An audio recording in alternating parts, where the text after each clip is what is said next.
everybody, it is Poop with Jex, and I am here today with the amazing JillBeans for our part 2 of Coven Conversations, our true crime podcast. And today we're going to be focusing on 2 different serial killers. Today will be Jeffrey Dahmer and Ted Bundy.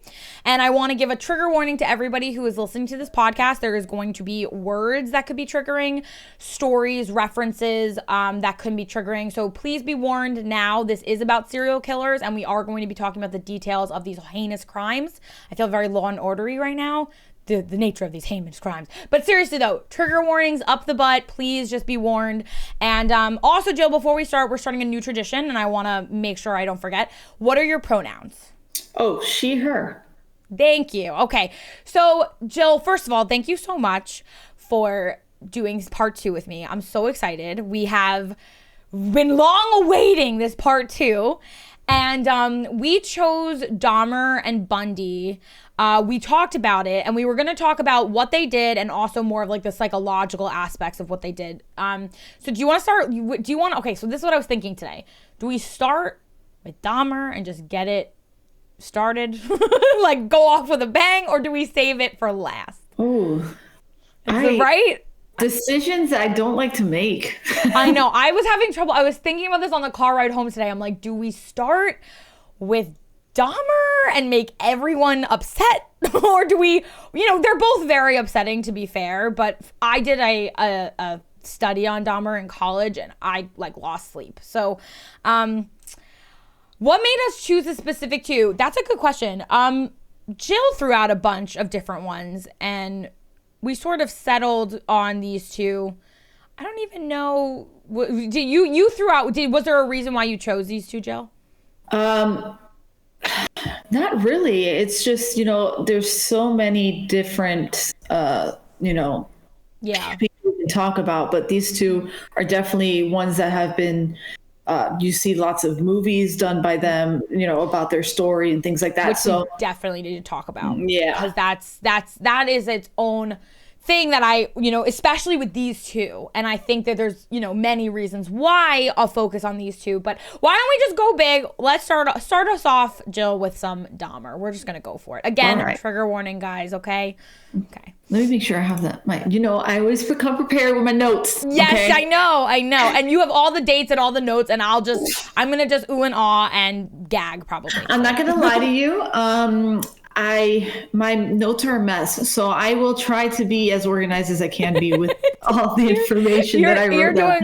You're doing great. All right, so Jeffrey Dahmer was born May 21st, 1960, and born to Joyce Annette and Lionel Herbert Dahmer in West Allis, I want to say, Wisconsin. Mm-hmm. I hope I pronounced that name right. Yeah. So he was described as a very energetic child up until age 4, when he had surgery to correct a double hernia. Okay, so apparently this seemed to affect a change in him, and I find that very interesting. Going through that kind of surgery, I guess at 4 years old, I'm not sure. Could have caused trauma. Yeah, exactly. Yeah. So he became increasingly withdrawn following the birth of his younger brother. And the family had frequent moves. And then by his early teens, he was disengaged. He wasn't into talking to people or doing anything. He was very to himself. Yes. He changed from that 4-year-old energetic, happy child to someone who's just distant and didn't want to socialize with anybody. Mm-hmm. So he claims that his compulsions toward necrophilia and murder began around the age of 14. Okay. Mm-hmm. And this was, it was the breakdown of his parents' marriage. Yeah. That's what yeah. Which also just touching upon, a couple things you said. The thing about Dahmer is I've read that the hernia, the going to the hospital, and that he had a traumatic experience, and then I've heard that he like half woke up from anesthesia and he could see the doctors. You know, I don't know what the extent of the reality of that is, but everything that I've read about him or watched about him or listened about him, it seemed that the divorce of his parents was taken extremely poorly. And I understand that divorce is something that, you know, children all struggle with. It's not something that feels natural to any child. But him in particular, he became an entirely, even more so than when he was already becoming withdrawn as he got older. I read that he became like an entirely different person after his parents got divorced, and that he had some anger, but he was also very quiet. Did you see the same kind of things? So hold on, give me a second. All right, there we go. I think this should be better. Okay. So I don't know. I mean, I've never experienced that personally, you know, so I can't say I've been put in that, you know, situation where my parents have had a divorce, and when it turned out to be, you know, not a very clean and done divorce, but, I could understand that it could affect. I mean, like I said, I watch a lot of, like, for instance, Criminal Minds.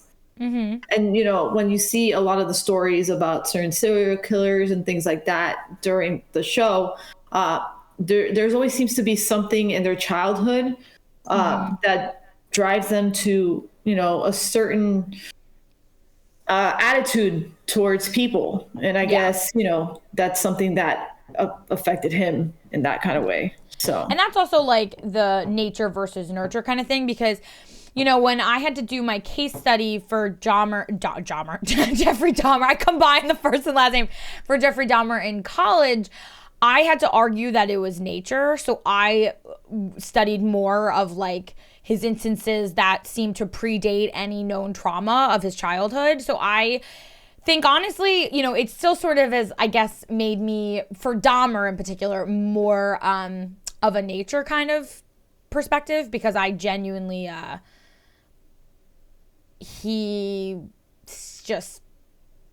let's just keep going. We'll get into the details in a second. So we'll keep going. All right. So, we're going to jump into his first murder. All right. So this murder was June 18th, 1978. His victim was Stephen Hicks, 19, who he picked up hitchhiking. Yes. And interesting fact, so you guys know, it took 9 years after that for him to continue murdering again.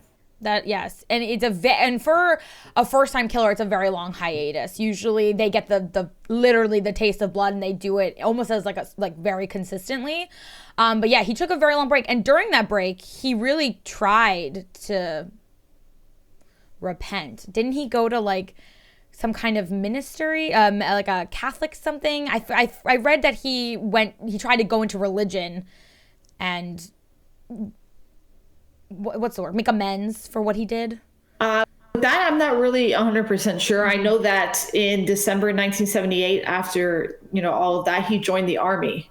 Yes, I know. Yes, he did that too. So during this time in the army, Dahmer didn't, you know, stood out as a clown prankster. He was noticed, however, for being only a very heavy drinker. And unpleasant, even violent at times. He started drinking when he was a teenager too, during his parents' divorce. Yeah. So I didn't know about the church thing. I don't think I had that information anywhere. But during that 9-year break, he tried everything to repent. I don't know what the word is, or make amends for the killing of his first victim, the hitchhiker. And also, going into details about that first killing, it was not actually planned. It wasn't really, he knew he wanted to do something bad, but he didn't know it was going to go that far. And also, to just say a little bit more background about Jeffrey Dahmer, he is a gay man, and he was always holding that back, that part of him. He didn't want to allow those feelings, his, you know, desires, if you will, to be a thing. And that kind of repression is really unhealthy for anybody. And the first time he picked up the hitchhiker, he was just trying to connect with him. And I don't know if anything sexual happened with the hitchhiker. I think that he tried, and then the hitchhiker was like, no. And then they had a fight. And then Dahmer, I think, like bludgeoned him, but there was no cannibalism at that time. There was no preserving of the body at the time. Those traditions happened much later on. So his first killing was not indicative of the nature of the rest of his killings. It was not an accident, but it wasn't calculated, if you will. So yeah. So in March 1981, he was discharged from the Army before his enlistment was up. They were fed up with his drinking at one point. He didn't function anymore. They didn't see that he was the right fit to be in the Army anymore. So he was discharged. And then he returned home to Iowa. Yeah. So he ended up in Iowa. And then he was arrested later that year for disorderly conduct, prompted his father to send him to live with his grandmother. So he ended up going to live with his grandmother at one point. Then this all happened, after his discharge and so forth. Did his alcoholism stop? No, it didn't. He continued to drink, and he was arrested the following summer. Okay. And this was for indecent exposure. Okay. He was arrested then once again in 1986, and he received a 1-year probationary sentence as well. So when he left the Army, he did do some things that I'm not going to say it's going to make people uncomfortable to talk about, for sure, especially with the situations of why he was arrested during those times. And then that's when September 1987, that's when Dahmer took his second victim. Stephen Tuomi. I want to say that's how you pronounce it. It's close. I don't know how to say his name either. Yeah. So they checked into a hotel room. They drank. Dahmer eventually woke up and saw that he was dead. Okay. He didn't have any memory of the activities that hhappened that night. I'm assuming that was because he was, intoxicated and drunk. Yeah. It could have been like a drug or drunk induced psychosis that can cause you to black out to the point where like you could kill somebody and wake up and have no recollection. Or it could also be that because, again, this was so early on in his, killings, that he did it and he has repressed the memories and buried them, so he doesn't even really remember what happened. That could also be part of the story. But yeah, his second one, again, was also not planned. He wasn't scouting for, a lot of these serial killers are hunters. Ted Bundy is a hunter. They go out, they look for a prey, and they have every intention to do horrible things to that person and kill them. That's like 100% what Bundy's MO is. Dahmer, the beginning was not like that. It was more like we'll talk about it, but it always makes me sad. Dahmer's interviews always make me very sad because he always just kept saying, I just wish someone would just stay. Everyone always wanted to leave. They always wanted to leave, and I always wanted them to just stay. And it would make me so upset that everyone would always leave. And that goes back into the divorce because his dad left and he lived with his mom, and it caused a lot of riff. And he went back and forth, I think, at one point between his mom and his dad. And he never felt like anyone would stay. And I think the hitchhiker and his second victim are victims of that. They also just would not stay, which don't sympathize with him, but it's just like, he talks about it and yeah, it's messed up. Yeah, it is. And the thing is that afterwards, you think, okay, I'm just gonna, leave, discard the body wherever I can and get out of this. He did not. He bought a large suitcase and put his body into that suitcase. And then he took that suitcase to his grandmother's basement. I know there's a lot more to that. And I'm pretty sure, I thought I had my notes on it, and I probably do. But again, my notes are a mess right now. So no, you're good. Actually, I might have it here. So let's see here. Just want to make sure I give you guys the right information. Okay. So this will get a little bit uncomfortable, and I don't, really, I guess that's why I didn't have it in my notes and I didn't want to talk about it. Right. But he did dismember the body before disposing of the remains. So he took the body and just went down to the basement, and I don't know what he was trying to do, if it was like an experimentation or what he was trying to do, but he ended up dismembering the body before disposing of the remains. Yeah, so then after that, he killed another two victims at his grandmother's house as well. I mean, at one point, his grandmother ended up kicking him out of the house because of, him constantly being drunk, things like that. But she was not even aware. She wasn't aware of what was going on in the basement of her own home. Yeah. She was just tired of her grandson constantly being drunk and coming in and out of the house. And that was because he would go in and out of the basement and make noise, and he was drunk a lot of the time. So she just thought she had like a drunk grandson and not, what was actually happening. Yeah, exactly. Yeah. So she forced him to move out on like 1988 is what I have here. So between 1978 and 1991, Dahmer murdered 17 men. Okay. 17 men. He was careful to select his victims at one point when he started, getting into the serial killer phase of like, I'm gonna go find my victims. There was a now. Procedural thing. Yeah. Yeah. It became So what is it called? They have a like, it's not just a system. They have like a what is the word? I know what word you're talking about. You know what word I'm talking about? They have like it's not a code. It's like they have. Not a seance. What the heck word am I thinking? I can't think of it. But like they have victimology, isn't it? Isn't it? Like yes, it's part of that. But they have like a routine that they get into. MO? An MO. No, not an MO. But like that's just like a motive. It'll come to me. But he gets that. This is when he became. He had a system in place, and how he, like Jill was saying, how he chose his victims, how he got them in the house, how he kept them, and then what he did during and after they were murdered. It all became part of it's a word. Yeah, that word. Think of it. I wish I knew it'll come to me. No, it's not process either. There's a specific, it will come to me. Don't worry. I got it. It will come to me. But Jill, continue. 17, yes. Strategy. Yeah, so he made sure he was often, I'm assuming, looking for... Ritual. Sorry. Ritual. So sorry. Oh my God. We got it. Yes. Thank you, Lexi. Yes, it's a ritual. It becomes ritualistic. Yes, for the win. 200 points to Gryffindor. No, that was going to drive me crazy. Yes, it becomes a ritual. And that's why I was thinking seance, but I was like, that's not the right word. Okay, yes. Okay, so yes, it becomes ritualistic, and they have the same system every time. She's a Hufflepuff. Well, 50 points to Hufflepuff. Perfect.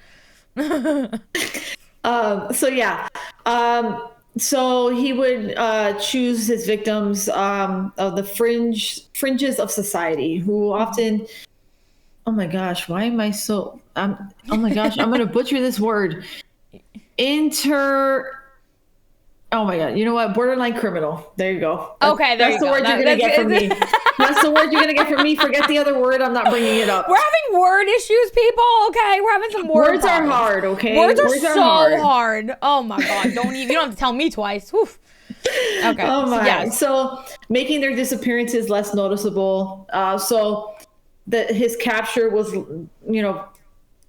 he was trying to reduce the chances of him getting captured, Yeah. So that's why he would lure them to his house with the promise. Yeah. To his home. Yeah. Which I want to talk about this apartment, because I had to study that apartment, and I want to talk about it because I have not recovered from it. The pictures are terrible, but keep going. Yeah. So he lured them to his home. Oh my gosh. Come on. Oh Lord. With the promise. Yeah. Right. With the promise of money or sex. At that point, he would then. Or both, like prostitution. Yeah. Then strangle them to death. Then, this is where it gets a little uncomfortable. He engaged in sex acts with their bodies after they were deceased. Yes. This is the information. Necrophilia. Yes. So, and then, why are my notes like this? All right. I should get Word instead of having WordPad. All right. Oh God. And would keep body parts and photos as souvenirs. Yes. Yes. And so. And then he would also, yeah, the real, like, I think the real just horribleness on top is he would cut up the bodies, he would preserve them in any way he could, and he would eat parts of them. And in his words, it was like they were now a part of him forever. You know, he ingesting his victims was like the peak of whatever euphoria he would get from this ritual, because now he would take it from it. And this is the other thing about Dahmer. It kept escalating with him. It went from his first hitchhiker killing, which was basically like unplanned, sporadic. His second one, which was in a drug and drunk induced psychosis. And then now he's found this stride, and he kept saying, every interview I ever watched to him, he's very, very well spoken, and he's very soft in how he speaks. And he's one of those, again, we're going to talk about the psychology of this. He's one of the ones that has a lot of TV shows and movies made about him, because listening to him, you sort of have this horrible feeling of like, wow, like you just expect someone like Charles Manson, that you expect, serial killers to have this demeanor to them. And Bundy and Dahmer Bundy more than Dahmer, but Dahmer was just very soft-spoken, and he was very upfront, and he said he just couldn't get the gratification anymore from just sex with them before they were murdered, and then the sex after they were murdered, and then the cutting them up and staring at them in his refrigerator. That wasn't enough. And he literally went all the way to cannibalism, and that was finally, and he says many times, if they didn't stop him, he would have just kept doing it. He couldn't stop, So that's important to note about Dahmer. He admitted he would never be able to stop. This was not something he could control. So yeah, the peak of they can't leave. Exactly. I don't know I know you wanted to talk about, I don't know if this was part of talking about the apartment or whatnot. Oh yeah, let's talk about the apartment. Yeah. Oh yeah. I think, again, so there are a lot of pictures of Dahmer's apartment. There's a couple of really important things to note about the privilege of being a relatively good-looking man.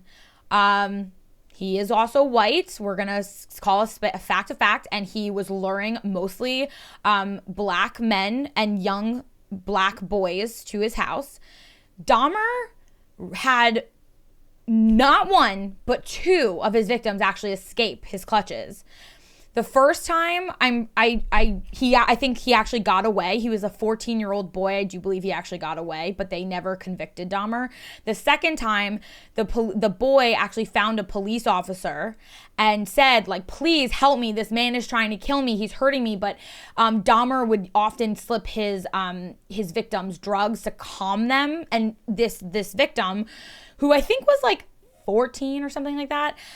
He was talking to the police officer and he was slurring his words, and Dahmer came out cool, calm, and collected and walked up and said, no, this is my boyfriend. We're just having a fight.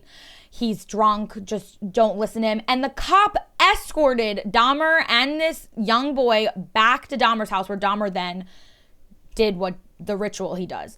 So that was something that was very unique. Also, another thing about Dahmer's apartment, it reeked. He had dead bodies constantly, literally at all times, pieces of dead bodies, again, trigger warning, in his apartment.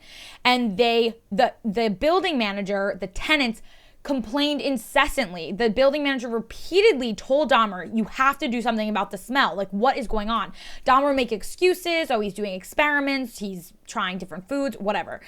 But again, there's a privilege. He was a good talker. And again, he seemed, and I hate to use the word normal, but he didn't seem like somebody who was doing something like this. And he got away with it for a long time. So you said he was 17 killings. Do you know the time frame? Yeah, from 1978 to 1991. Did you hear that? 78 to 91? I can't do math, but that sounds like 20 years or something like that. 15 years, something. Somebody who can do math can do it. Well, I mean, if you think about 13 years. You think about it, 1978, that was his first murder. Right. And then 9 years later, that's when the rest happened. Okay. But that's because since it's he started in 1978, they put that as a time frame. Oh, yeah. I wonder when the ritualistic style started, because I feel like it went on from everything I read for such a long time that it seemed like something should have alert, you know what I mean? Because like, I don't know if anyone's ever smelled a dead body. Unfortunately, I have. There's no other smell like it. And you'll never forget it. And there's no way you could equate it to anything other than it is. So I think it's very, again, it trickles back to the uniqueness of Dahmer and Bundy in that they got away with so much more than they ever should have been allowed to. And I think it's because of being a moderately attractive to media, I guess, easy, like smooth talking, and like a man, and white, especially at the time. It seems like those contributed very strongly to them getting away with things for a long time. So if you want to keep talking about how Dahmer, like the end of his reign, kind of. So we talk about the two officers were led to Dahmer when they picked up Tracy Edwards. He was wandering the streets with handcuffs dangling from his wrists. They decided to investigate the man's claims. That's what happened. So the first time that one of his victims got away, it was a 14-year-old boy, and I cannot remember his name. I think he was Filipino. And do you have his name by any chance? I can't remember his name. I don't remember. I don't have that one. I have the one where he got caught. He was escorted back to Dahmer's house and then subsequently murdered and eaten. But this man also escaped, and this is when the police officers actually did something. So please continue, Jill. Yeah. So they arrived to his apartment where okay, that's cool. Where he calmly offered to get the keys for the handcuffs. So he was still trying to, persuade the police to just not even pay attention, or whatnot. So Edwards claimed that the knife Dahmer had threatened him with was in the bedroom. So when they went to corroborate his story, that's when they had to go into the apartment. And that's when what it says here is that he noticed Polaroid photographs of dismembered bodies lying around. That's when they subdued him, the officers did. Yes. Yeah. So they started searching, and they revealed, and this is just a trigger warning, I don't want to, throw you guys off. This is when they found a head in the refrigerator. And then there was 3 more in the freezer. And then the catalog of other horrors, they didn't really specify, but they even put preserved skulls, jars containing genitalia, and extensive gallery of Polaroid photographs of his victims. Thousands of pictures. Yeah. Mm-hmm. So he said he needed to that was a way for him to relive the experience after. So his spree ended, and he was arrested on July 22nd, 1991. That's when he was arrested. Right. I think also a couple of things just to touch upon is that, yes, once you smell a dead body, you don't forget. And I'm sure the police officers came in and knew something was amiss immediately. Also, going back to another question previously, he does say what made him start eating them, cannibalizing them. It was the last step in preserving them and making them a part of him forever. So much of what Dahmer says was it was an act of loneliness. He just wanted someone to stay with him. He just wanted to be with someone. It is bullshit, because in reality, if he found a man who loved him and accepted him, he would probably still have ended up killing him and doing this, because this was just something he said repeatedly, I would never have stopped. Like, I couldn't stop. The only thing that was going to stop was that I'm sitting here in jail right now. This was after he got arrested, obviously. So it was like the final coup de grace for his ritual to ingest them. Also talking about the Polaroid photos, Dahmer didn't just take a picture of the dismembered body. He would pose the dismembered bodies and pose the bodies in actually like really artistic ways in a horrible, I don't know a better word for it, but a lot of these men were very muscular, and he would try to pose them so that you could see like all the striations of their abs or their biceps or whatever. And he said that they were beautiful to him. They were a work of art to him. This was not somebody who was, you know, could be, in my opinion, like reformed in any way. This was somebody, he said, I would have never stopped. This was something very deeply ingrained in who he was. So he gets arrested. He actually becomes very famous. Obviously, we're still talking about him years later. And do you have what happened to him with his what his trial was and all that stuff? Okay, so I know that he pleaded not guilty to all the charges. I know he did that despite. I think he pled insanity. Yeah. So the first time around, he pleaded not guilty to all charges, and then despite having, you know, after confessing to the killings during the police interrogation, then he eventually changed his plea to guilty by virtue of insanity. Right. So that's when his defense then offered the group the details of his behavior as proof that only someone insane can commit such a terrible act. Right. Yeah. So. But he did not get that. No, the jury chose to believe the prosecution's assertion that Dahmer was fully aware of what his acts were, and they were evil, and he chose to commit them anyways. So on February 15, 1992, they returned after 10 hours. Okay, the 10 hours, it took 10 hours to decide. Yeah. To come to the understanding that this is not some joke. Like, I don't know why it took 10 hours to not see that this man was guilty.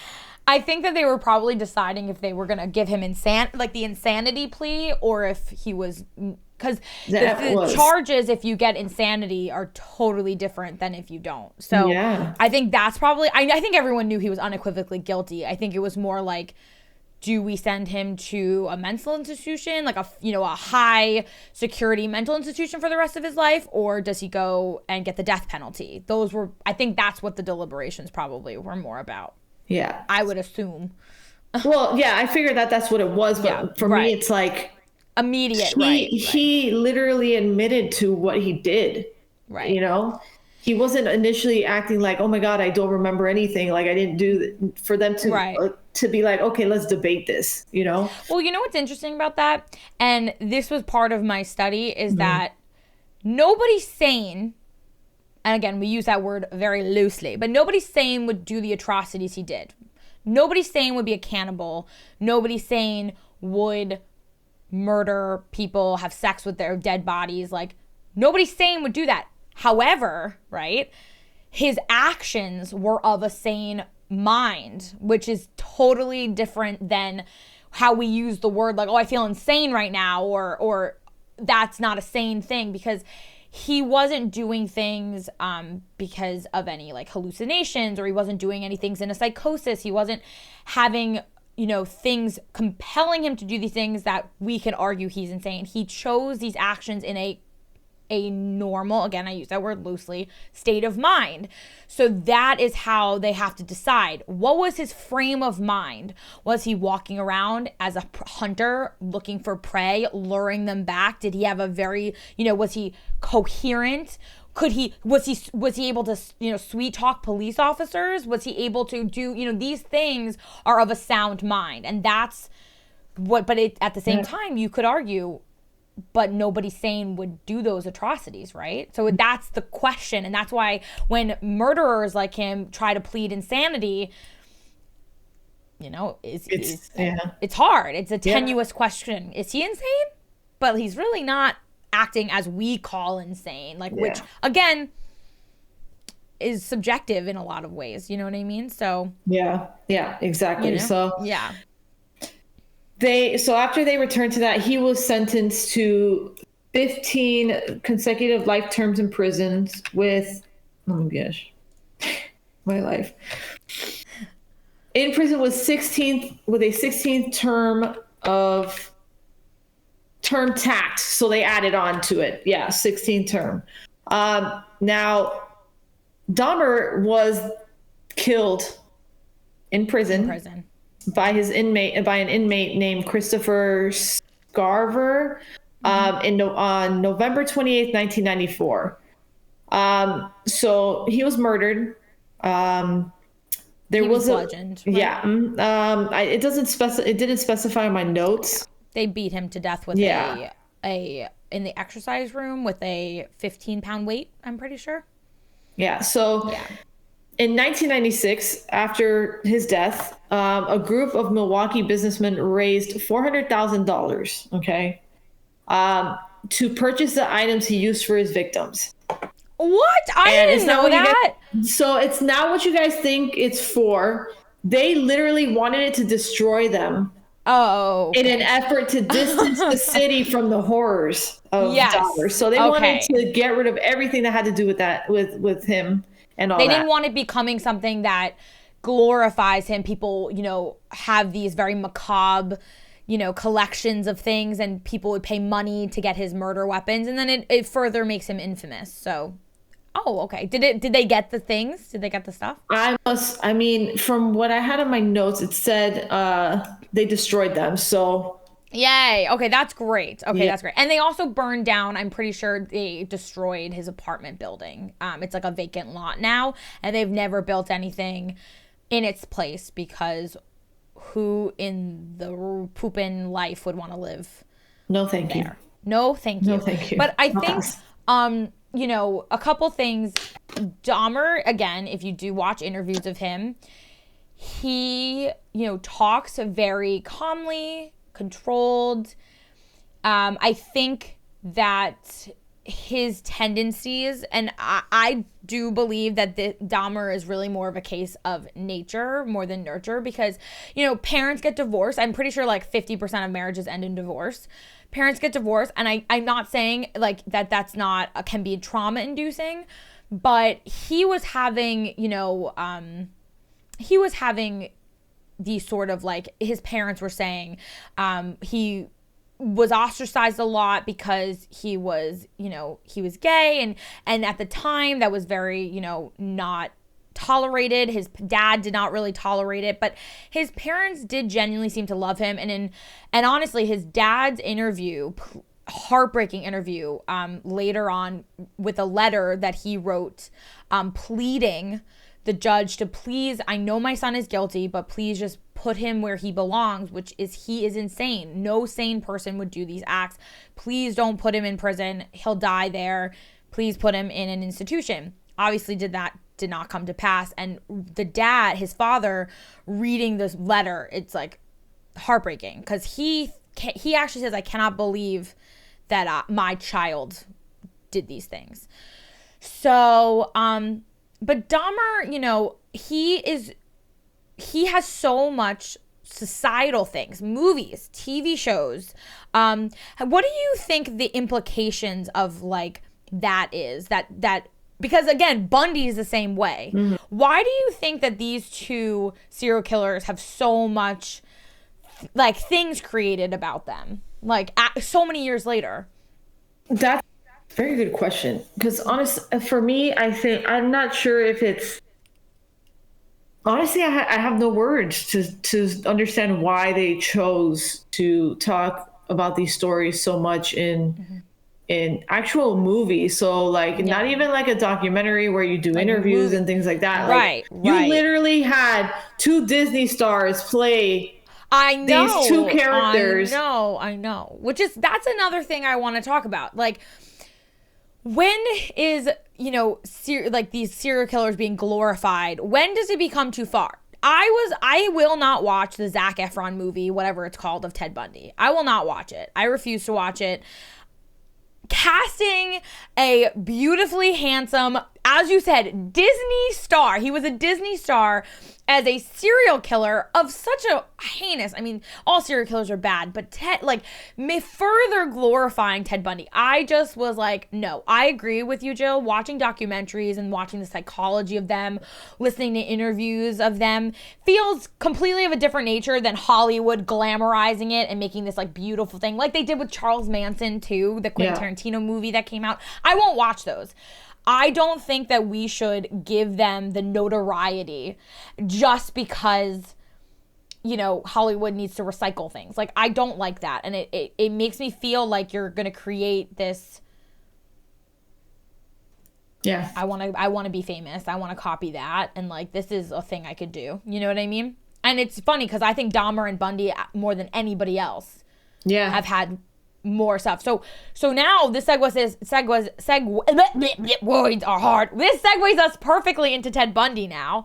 And Ted Bundy, okay, so Dahmer, you know, I believe is nature. And now on the flip side, Bundy, I totally believe is more of a nurture situation going on, because let's start early childhood for Bundy. So, Ted Bundy, also known as Theodore Robert Bundy, okay, born 24. Oh my gosh. He was born, he Benjamin Buttoned. Okay, so born November 24th. We grew backwards. Oh my gosh. Oh, it's a night, man. It is. It has been. It has been. I hope that spider disappeared for you, by the way. Don't talk about it. I don't want. You distracted me beautifully. I don't want to talk about it. Oh my god. So born in Burlington, Vermont. Okay, known as an American serial killer and rapist, one of the most notorious criminals of the late 20th century. Okay, so Ted's mother, Eleanor Louise Cowell. I hope I pronounced it right. But it sounds like it. Returned to Philadelphia to live with her parents and raise her son. In the 1950s, being an unwed mother, okay, was scandalous, and having an illegitimate child was often a kind of a gateway for these kids to be teased and treated as outcasts during that time. This is the 1950s. So. Right. To avoid, you know, Ted from having to suffer from that and deal with that kind of, you know, treatment from other kids and so forth, they decided to take on the role of being Ted's parents. And so for years in his life, Ted thought his grandparents were his parents. Well, also, wait, his parents were super abusive to him too. Let's not discredit that. His dad and his mom, in different ways, were. And by the way, if you listen to interviews of Ted Bundy, he will say, no, they love me. They're great, because he's an idealist. He always had to be like this perfect guy. He was always smooth talking. Something about Bundy always really pisses me off. But more than any of the other ones, any other documentaries I watch, I'm like, fucking Jesus. But his parents were super abusive to him. And I'm pretty sure his mom had many different, after she got divorced, many different male figures come in and out of the role, and they were also abusive to Ted Bundy. I'm pretty sure there was also sexual assault from several of the men to Ted Bundy as well, of her boyfriends, I think. So it turns out that his birth father, his identity, from what I got from my notes and researching, they didn't know who he was exactly. But I do know that later on his mother does get married to somebody, which we'll get into that. I'm pretty sure I have that in my notes. So, scandal. So they acted like his mother was his sister for a while, you know, and then that's when, 1951, the mother packed up all of their stuff with Ted and moved to Tacoma, Washington to live with her cousins. Okay. Oh my gosh. Oh yeah. For unknown reasons, she changed her surname from Cowell to Nelson. And that's when, while she was there, she met and married Johnny Culpepper Bundy. So Bundy was an ex-military cook who was working at a hospital as a cook there. Okay. So it turned out Ted was quiet and well-behaved as a child, you know, so although some people found it unsettling, or like his behavior, the way he was. It's because, like, unlike other children who like thrived on parental like attention, like getting that attention from their parents and stuff like that, and wanting it and loving them and things like that, he was the opposite of that. Right.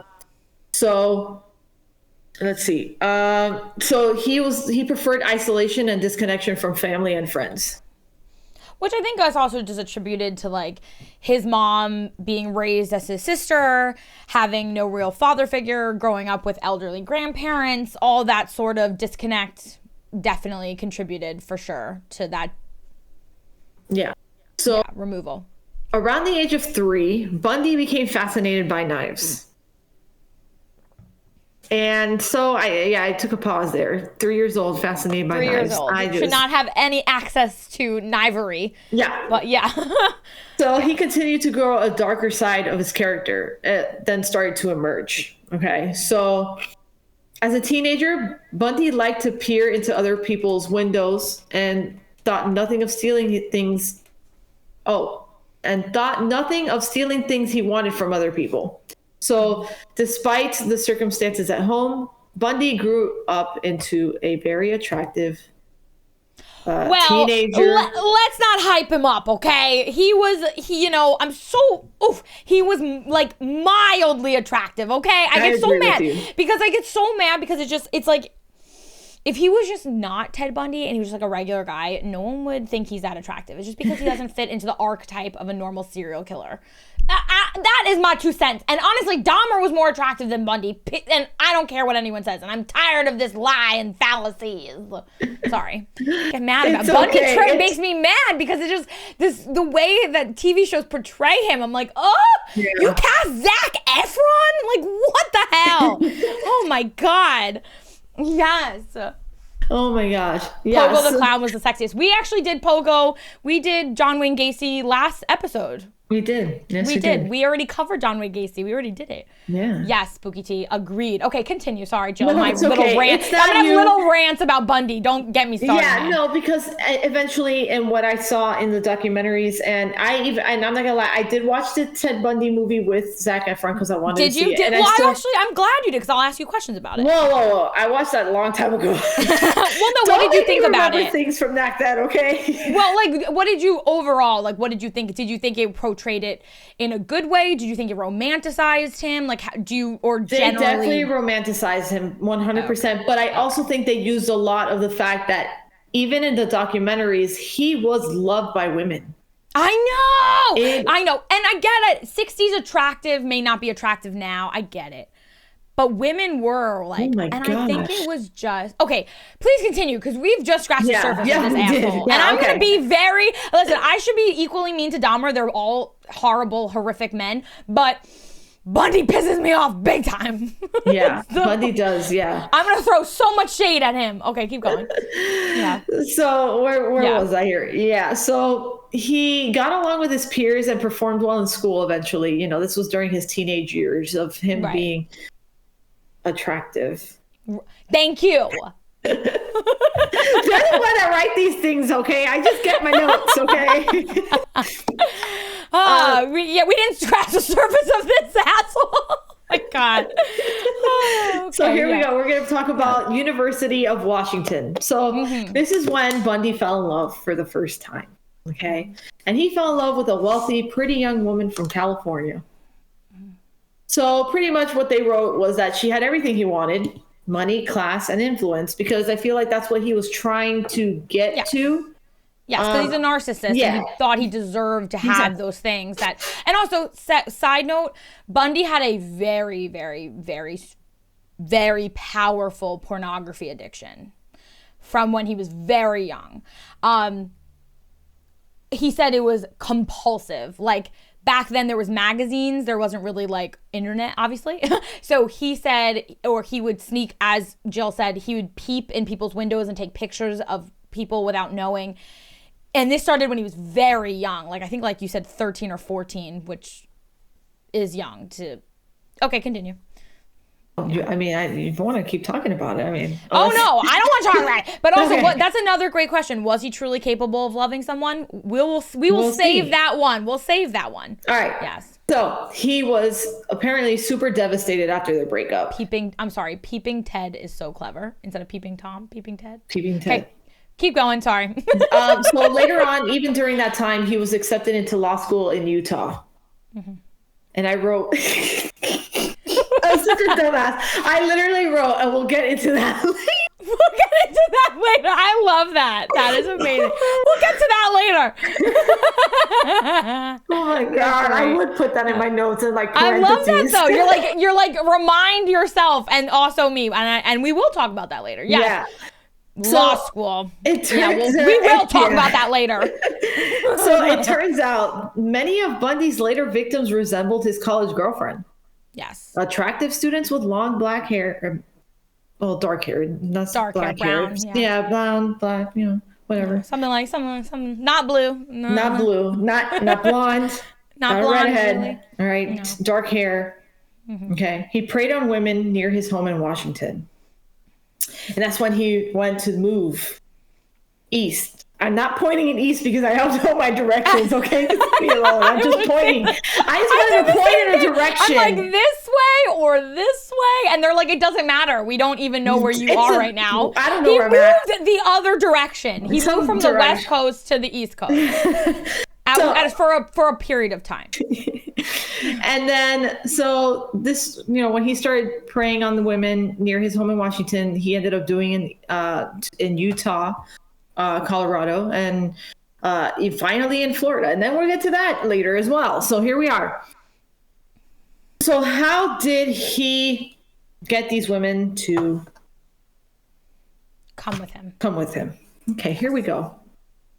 Here we go. Trigger warning, everybody. He would wear his arm in a sling, or his leg in a fake cast. He's such an asshole. Don't even get me started. I can't. He just makes me so mad. Much time? Do it.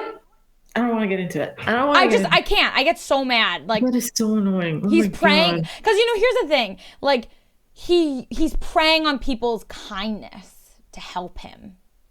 It's like so lascivious. Like it just keep going. Yeah. So, oh my gosh, where am I? Okay. He'd even walk with crutches and fake disability to convince his victims to help him carry books or unload objects. Okay. I think he's also one of the first people to use the can you help me find my dog? Yeah, I think that was in there. That was him. I'm pretty sure. Or I have puppies. Do you want to buy a puppy? He did something with dogs, which also you have to bring dogs into this, Bundy? It just makes me so mad. But continue. Yeah, he prayed. And I do understand that's the point, but there are other serial killers. Some of them do that. Some of them use their looks. Some use persuasion. Some of them use drugs, whatever. But Bundy is just such a sorry, he makes me very okay. Please, before I go on another rant. So Bundy was also known for impersonating authority figures like firefighters, police officers, to gain the victim's trust before he attacked them. Okay. Once the victims got into his 1968 tan Volkswagen Beetle. That's important, guys. Remember that. Remember that Beetle. It comes back again. He would strike them over the head with a weapon resembling a crowbar or a pipe. So at this point, after hitting his victim, he would place them in handcuffs and place them in the passenger side of the vehicle where he removed the seat so that the victims would lie down out of sight. So he was trying to hide, right, while he was driving. See, now this is where I'm trailing back into my life. Oh my, no, this is going on later. Also, Bundy is very complicated. His storyline is not linear. It is a mess. Yeah, it is. Yeah. It's a mess. Yeah. Keep going. I know we're just at the beginning of his reign of terror. Yeah, which half my notes disappeared, so I don't know. Well, no, basically, so Bundy did this shtick with the, enticing or luring women who look like his college girlfriend into his car. He would then usually take them out into, and by the way, this didn't matter if it was in Utah or Washington. He had kill sites for both, where he would lure them into the woods, I believe, like a wooded area. And again, we're warning you, trigger warning, he would rape and kill them. And I actually think, and I could be wrong, Jill, but didn't later on his last couple of victims, he did also ingest some of their flesh too, I'm pretty sure. I know he didn't do that all the time, and he said he tried it a couple times, but he didn't it wasn't his thing. But he also and he also did necrophilia as well. And then he would bury the bodies in these like areas in the woods, I'm pretty sure. But also, we haven't even talked about because his story, his timeline is very confusing. At one point, he also crept into sorority houses. Do you remember that? And he tried to later on. He tried later on. That's later on. Okay, so it's because he has multiple MOs and he does things in different timelines. Because at one point, Bundy gets arrested. Well, that's one of the things that pissed me off too. I can't wait to get into that conversation. Yeah, no, take us to the next part. Let's get into when he started and so forth. So he began in January 1974 while he was in Washington. Mm-hmm. Okay. By the fall of 1974, the disappearances of young women stopped in Washington, and guess where it started? In Utah. After Bundy enrolled in law school in Salt Lake City, like I told you, we were going to get into that. We just got into it. Mm-hmm. Yay, notes. All right. So he later then expanded his area of attack to Colorado. And on August 16th, 1975, here we go, was arrested by police as he prowled a neighborhood in his Volkswagen. Mm-hmm. So, oh my gosh, this is where my stuff skips. Oh, Lord. Oh, no. I lost all my notes here. Oh, it's okay. So, yes, that was him prowling in neighborhoods. And then in Aspen, this is when Bundy was charged with murder. And then this is his first attempt at escape. Well, and this is in Colorado. Attempt. Yeah. So. This is not an attempt. Fucking Ted-ass, stupid-ass Bundy escaped. He fucking did. He escaped. He escaped. He was in in a jail section of a courthouse, so he wasn't in jail. Oh no! Or was this the time he was in jail? Because the courthouse library. He escaped twice. He's escaped twice. So this is just And by the way, everyone unanimously says that that Colorado absolutely. The miscarriage of justice and the handling of Bundy was repugnant. It was really bad how Colorado handled the whole case. There was case contamination, and then he literally escaped. And then he escaped, this is when he went to Florida, right? Or was that the second time? So when he escaped the courthouse, for 8 days he eluded authorities on the outskirts of Aspen. Okay, this is the first. But then when he was finally caught and he was put in a jail cell, only to escape once again on December 30th, 1977. In Colorado. Both times in Aspen, Colorado. Right. Okay. While awaiting trial. So he escaped from the jailhouse through the library of the courthouse. And then the second time, he actually had him in a jail. And didn't he climb through the ceiling? He climbed through the ceiling and climbed out. He figured his shit out. I was like, what? And then the second time was much worse because he got away. Yeah, within 2 weeks. Yeah, he went to Florida, right? He settled near Florida State University. Mm-hmm. Where again, trigger warning, this is when it began, again, raping and killing more young women. Okay? This time, he didn't even bother trying to charm his victims into cars. Yeah. 2 weeks after a sorority house attack, again, this is going to get uncomfortable, just like with Dahmer and underage and things like that. So this is when, trigger warning, Bundy. Oh my God, I don't even want to talk about it. I don't even like talking about it. It bothers me to even say those words that I have here in my notes. He raped and strangled Kimberly Lech near. Wait, what? Jacksonville? Is that her name? Was that her name? No, in Jacksonville. In Jacksonville. Okay, I missed the word in. I got you. Yeah, I remember this. So days later, Bundy was arrested while driving a stolen Volkswagen. Well, by the way, guys, you remember what he drove? Yeah. He stole the same car that he was known to drive because these people have rituals and they like their routine. So he stole the same car that he was like driving and prowling in the first place. So yeah. Yeah, he was arrested during the stolen. And then this is But he was arrested for the stolen vehicle. Yeah. Mm-hmm. And I not think, for the murders and the rapes. He was arrested for the stolen vehicle. Yeah. So this is where I don't know where half my notes ended up.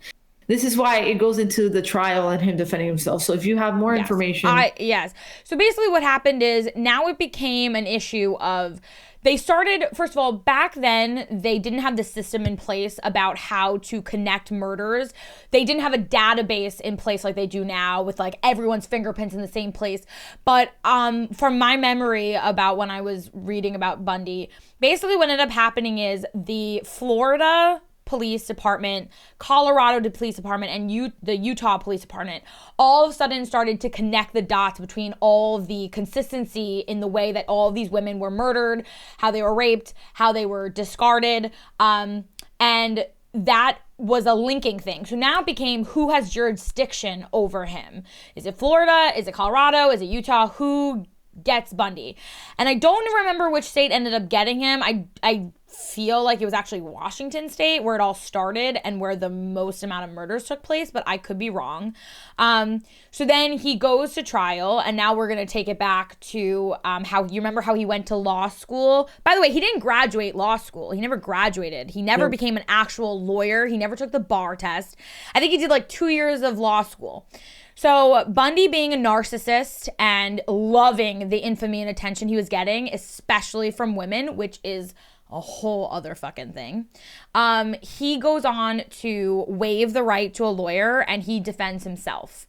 During the defense of himself, he proposes while it's being broadcast to the world, because they used to do things like that. He proposed to his longtime like partner. I don't even know when, I don't remember how they met. It was just somebody who was a fangirl basically, and he proposed to her. It became like the Ted Bundy show. Everyone in the country was watching it. Women flew across the country to go to the court case and watch him and whatever. So it became a whole circus, and I actually think that's why he's part of the reason why we don't really treat criminals like this anymore, because he just became like a lady killer, pun or no pun intended if you want. Yeah. But yeah, so thousands and thousands of letters, people flying, people offering him like everything and all the things. So he defends himself terribly. He basically more or less, it was just a way for him to talk and to show off. He multiple times basically inadvertently admitted guilt. But this is what is very, very annoying to me. This man, how many women did Bundy kill during his terror reign? Well, eventually he confessed to 36 murders. But he thinks it could have been more, right? Yeah. Making him one of the most prolific serial killers of all time, okay? And let me explain to you something. At the end of his court case, the judge, I am going to get so mad talking about this, but if you want to watch, you can watch it. The judge on Ted Bundy's case says, you know what? You really are a good guy. And if things had gone differently, I could have seen us being really good friends, and we could have, and again, you are talking to someone who stole the lives of over 30 women, parents who will never see their child again, ripped from the world, raped, murdered, cannibalized, and this judge had the audacity. Because again, Bundy was quote charming and a good talker, and it didn't fit that Charles Manson stereotype that everyone sort of associates with serial killers. And this judge had the audacity in front of victims' parents to say that to Bundy, and Bundy was like, "Oh, that's so nice." Yeah, fuck you. So that's how the case ended. And what was he did obviously get convicted. What was his final? So you guys can watch it. You can literally watch the judge say these things to him, and almost like say we could have been friends, we could have been great colleagues. You're so smart. You're such a good talker. My blood boiled alive. Yeah. So yeah. His you know, he defended himself at the trial. He got all these little fangirls. I don't understand how. He literally kills women. How can you fangirl? So horribly too. Like, I mean, you can't kill someone nicely, but like, we're not going into details, but you can. He told the details. Yeah. Horrible. So defending himself at the trial didn't help him in any way because the evidence was alarming. Like, teeth marks of one of his victims, literally. He would bite his victims as like a calling card kind of thing. It condemned him to a death sentence in Florida. So he did end up getting convicted in Florida, stayed in Florida. And in the next 10 years, because, you know, death penalties, they're not something that are quick. Okay. This is the process, you know. You have appeals process. Yeah. For the next 10 years, he filed an appeal after an appeal to avoid the electric chair. Eventually, it was unsuccessful. He was going to have it either way. The evidence is there. Like, you can't escape that. You know, your teeth are literally your own fingerprint. Like, but the problem also is that even though Bundy did eventually get the death penalty and he was electrocuted, the problem is that he was sort of treated like royalty because he was so famous. They allowed him to have his wife come to visit, conjugal visits. He even had children while on death row. How that is allowed then, not allowed now, is beyond me. Like, he was allowed blankets and like he was allowed laps of luxury that no other prisoners on death row in Florida at the time. And then when he got the electric chair, there was like hundreds of people outside the building with like fry him, and it became like this whole spectacle again, this whole zoo, because he became so famous from all of this. So literally had that here. He was executed on January 24th, 1989, and this is when thousands of people came out to cheer outside the Florida State prison. Yeah. Florida State prison. Same kind of thing. Yeah.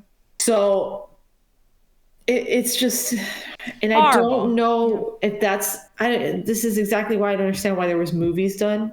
I get the documentaries. You want to be informative. You want to inform people about what has happened.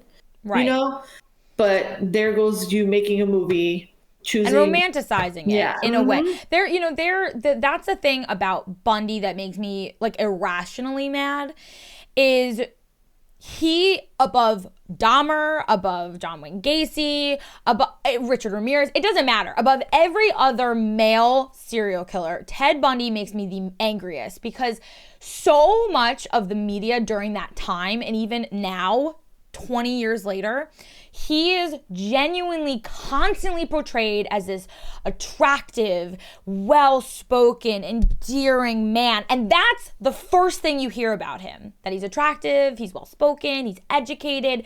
The reality is he is a monster. Like, he is a monster. And it irritates me so much that we still allow this narrative that the first thing you hear about Bundy is, oh, he's handsome and oh, he can talk and no, he's a monster first and foremost, and what he did to all of those women, rest their souls, is horrible. They were tortured. I mean, it's not something that I feel like should ever be a romanticized thing. The fact that they had Zac Efron and what's her face, what was her name? Like this, I don't know her name. Like being this, like, you know, it just infuriates me. And when you watch documentaries about the era that it happened, I'm not surprised that we're still romanticizing it, because even back then, I mean, everything was like like he had like slogans, and every picture was always a picture of him looking handsome and in a tie and a thing. But then you have Charles Manson, who always looks like Charles Manson, and you have other killers who are only with their mugshots, but Bundy always is portrayed as handsome, and it makes me very, very angry. It's true. Yeah, literally in the notes, it literally tells you, it's like he literally again, this is not because I think he's good looking.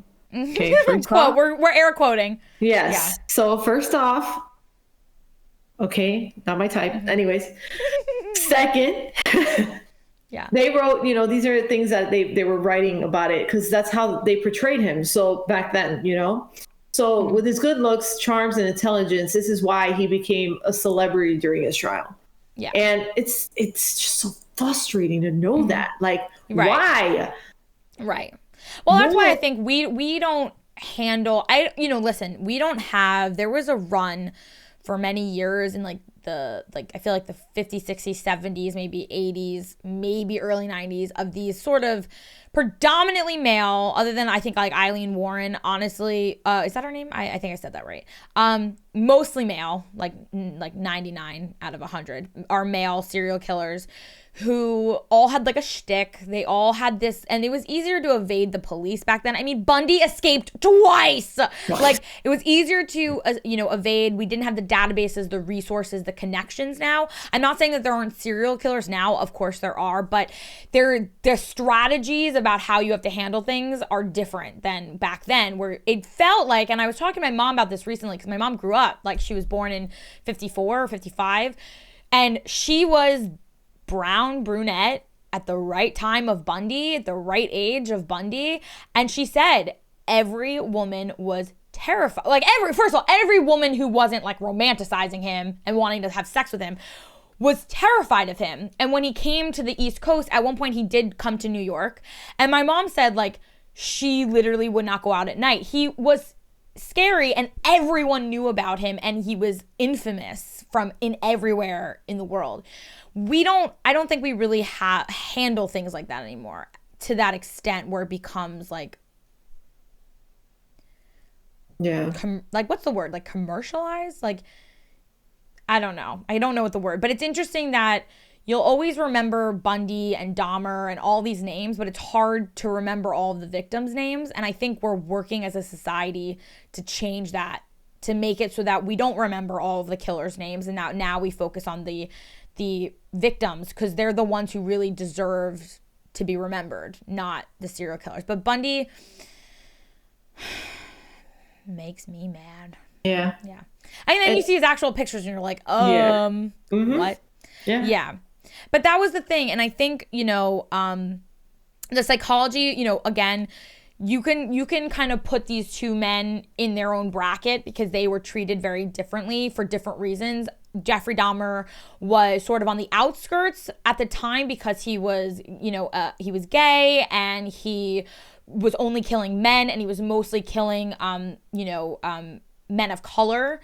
And I think that changed the narrative slightly for him. He is still obviously very famous, but Bundy, for some reason, because he was killing beautiful women and he had much more of like that pizzazz, if you will, that Dahmer did not possess. Bundy, to me, will always sort of stand alone in a way, even though they're sort of both the most heinous men I can think of. But Bundy will always stand alone in a way because I think that everything that's happened after the fact has been glamorized. And that is a huge, issue for that. But yeah, it was also the time from it all, for sure. We do glorify headlines, not the article. But yeah, do you feel like with Bundy or with Dahmer, it's a nature versus a nurture, or the psychology of it all? Well, I mean, as we discussed, even you stated, nature and nurture. It's a hard one. Yeah. Definitely, it's definitely different from the Dahmer situation. Not so much different of them being serial killers because they are who they are as being serial killers, but the why and what they were doing behind it. Right. But yeah, I mean, I have to agree with the nurture part of that with Ted Bundy. And Bundy's interesting because if you listen to interviews of him, he says he had the most idealistic, perfect childhood, loving mother, father, and he did not. He was abused, sexually abused, physically abused, emotionally abused. His sister was really his mom.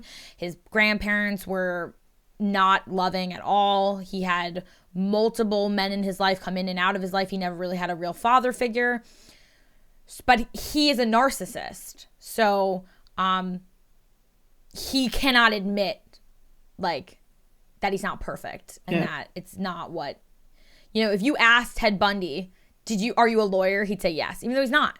Yep. You know, if you ask Bundy, like if you watch interviews of him, it really makes your blood boil because he really genuinely thinks that he is better than everyone else, that he is in the right.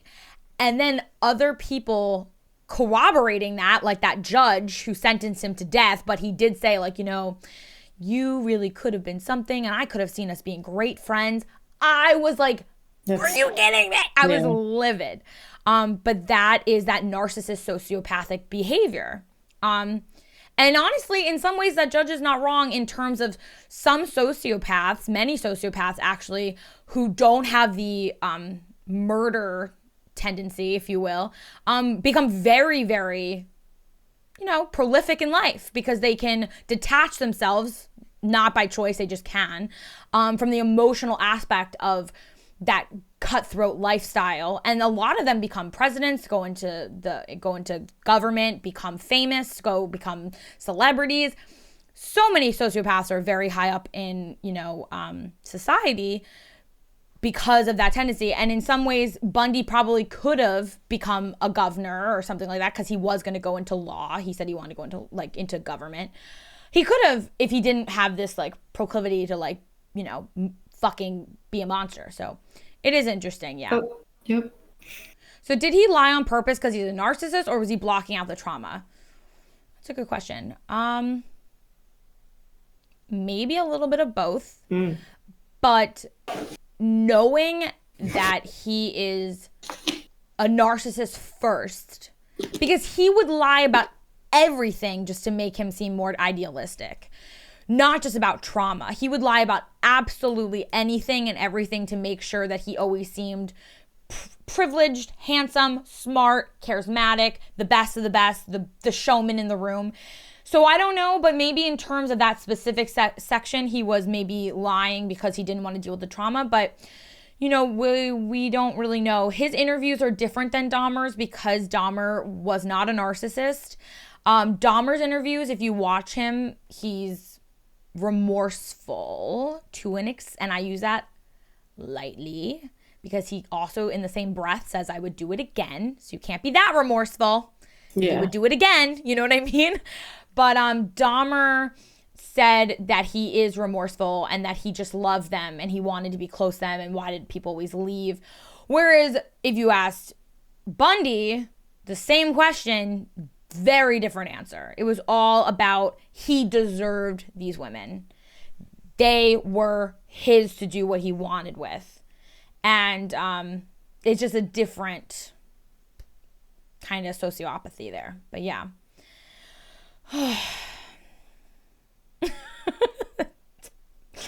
Serial killers, man. But it is a fascinating topic to talk about because from a psychological aspect, this is a very macabre topic. But at the same time, you know, it's important to study not from a romanticized, fake, idealistic way, but it's important to study these people because hopefully it will help us prevent people from doing this in the future.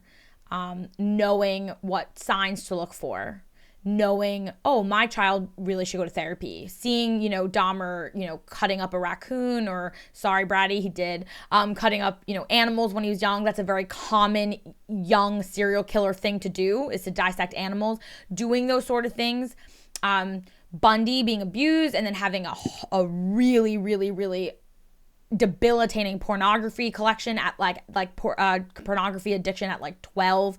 These signs, if you have parents, teachers, social workers, these red flags that we can start honing in on, hopefully the psychological aspect of studying these and talking about these cases will allow it to not continue. Yeah. That's all we can hope for. But yeah. I feel like we need to end on a high note because it's so heavy, but it's a fascinating topic. I won't say it's a great topic, but it is a fascinating topic. Yeah. And is there anything else, Jill, you want to share with the group here? With the group? Yeah, nothing. I mean, it's so hard to be like, I enjoy talking about a subject because that subject is so wrong and so uncomfortable and things like that. Right. And it's not just like you said, it's not because we like that stuff. It's just we like to know more, the information, be informative, you know? Right. So this is why I always find these topics. Like I always find serial killers to talk about and stuff like that, because I can go on and just have conversations about it forever. I know it's a fascinating thing. And I think, you know, if you, and I know Gio was saying, like, if you're into criminology, forensic pathology, if you like CSI, Law and Order, all these things are what we're talking about. They're what the things we're talking about. And it's important to continue these kind of conversations where we don't portray it anything other than they are. You know, these men, even if they have had trauma, it's you know, and I wish that no one ever endured trauma, but the acts of these men that we've discussed in part 1 and part 2 is heinous. And you can have empathy that a person endured so much trauma that they become this kind of monster, but the reality is the only empathy that we should spare is for all the victims who no longer get to be here on this earth with us. And that's really the keynote of this. But yes, I think this is a great question. Since we're talking electric chair and last meal, what would be your last meal, death row style? Anything you want, Jill. Cheese. Yeah. Cheese? Just cheese? What kind of cheese? Mac and cheese. That's it. Like, just mac and cheese. Mac and cheese with the or with the shells? Any kind of mac and cheese. As long as it tastes good. She wants a bucket of mac and cheese, guys. Yeah. Okay, so we will make sure. So what are you trying to say, okay? No. Okay, guys, thank you so much, Jill, for part 2 of this amazing 2-part. The first part is on YouTube already, guys. It's I can't remember what episode it is, but it is Coven Conversations on YouTube. Jill and I did a true crime podcast. Episode 1 was about John Wayne Gacy and H.H. Holmes. Today was about Ted Bundy and Jeffrey Dahmer. Both of these are on YouTube. I will be putting all of these audio files on Spotify very soon, so yay for that. But thank you so much, Jill, for joining us for part 2. I appreciate your time so much. And thanks, everybody, for listening to Coven Conversations with JillBeans. I am Poop with Jax, and we will see you next time. Bye.